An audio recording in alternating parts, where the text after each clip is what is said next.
ಇವತ್ತು ಕರ್ನಾಟಕದಲ್ಲಿ ನಡೀತಾ ಇರುವಂಥದ್ದು. ಅದಕ್ಕಾಗಿ ನಾನು ಆಗ್ರಹ ಮಾಡ್ತೀನಿ, ಯಾವುದೇ ಕಾರಣಕ್ಕಾಗಿ ಇವತ್ತು ಸರ್ಕಾರ ನಮ್ಮ BLOಗಳನ್ನ ಥ್ರೆಟನ್ ಮಾಡ್ತಾ ಇದೆ, BLAಗಳನ್ನ ಥ್ರೆಟನ್ ಮಾಡ್ತಾ ಇದೆ. BLOಗಳಿಗೆ ಹೇಳಿದೆ ಕೇವಲ ಕಾಂಗ್ರೆಸ್ಸಿನ BLAಗಳನ್ನ ಕರ್ಕೊಂಡೋಗಿ ಅವರ ಹತ್ರ ನೀವು ಕೂತ್ಕೊಂಡು ಮಾಡಿಸಿ, ಇದನ್ನು ಮಾಡ್ತಾ ಇದ್ದಾರೆ.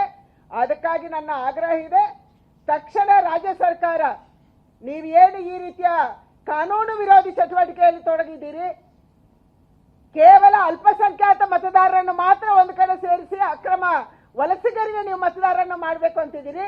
ಇದನ್ನು ತಕ್ಷಣ ನಿಲ್ಲಿಸಬೇಕು ಮತ್ತು ಚುನಾವಣಾ ಆಯೋಗಕ್ಕೆ ಇಂಟರ್ವ್ಯೂನ್ ಆಗಬೇಕನ್ನುವಂತ ಆಗ್ರಹವನ್ನು ಮಾಡ್ತಿದ್ದೀವಿ.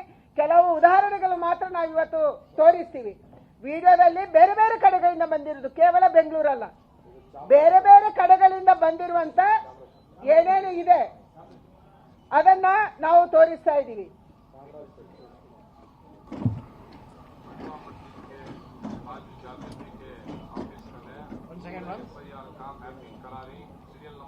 जुमा मस्जिद के पास SR चल रहा है, सब उधर आना आ रही थी इधर हेल्ता इधर है, जुमा मस्जिद के पास सब आना, उधर हम करेंगे, ये है इसी में।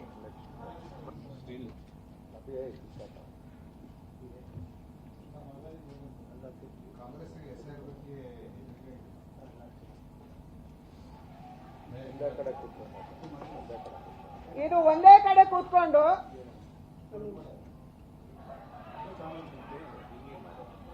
ಮಾಡ್ತಾ ಇಲ್ಲ ಬರ್ತಾ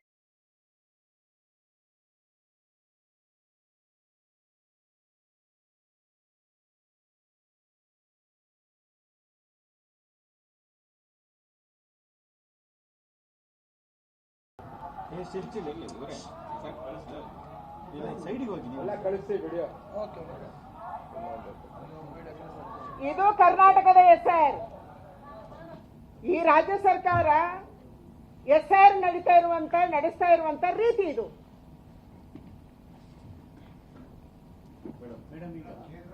ಸಂಪೂರ್ಣವಾಗಿ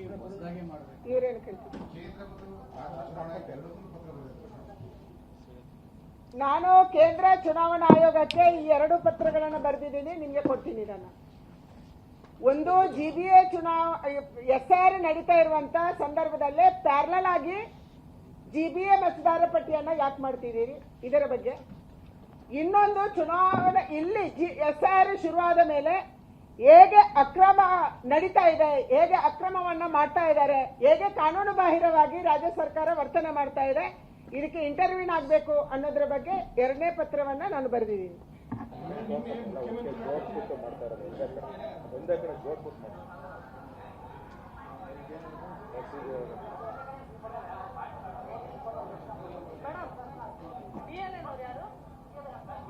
ಅಲ್ಲಿ ಕೂತ್ಕೊಂಡು ಕೇಳ್ತಾರೆ BLA ಯಾರು ಅಂತ.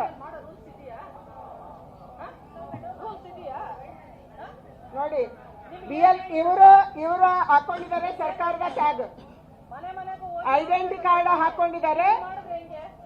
ಒಂದು ಸಮುದಾಯದವರನ್ನು ಮಾಡಿಸ್ಬಿಟ್ಟು ಅವರನ್ನು ಕೂರಿಸ್ಬಿಟ್ಟು ಮಾಡ್ತಾ ಇದ್ದಾರೆ.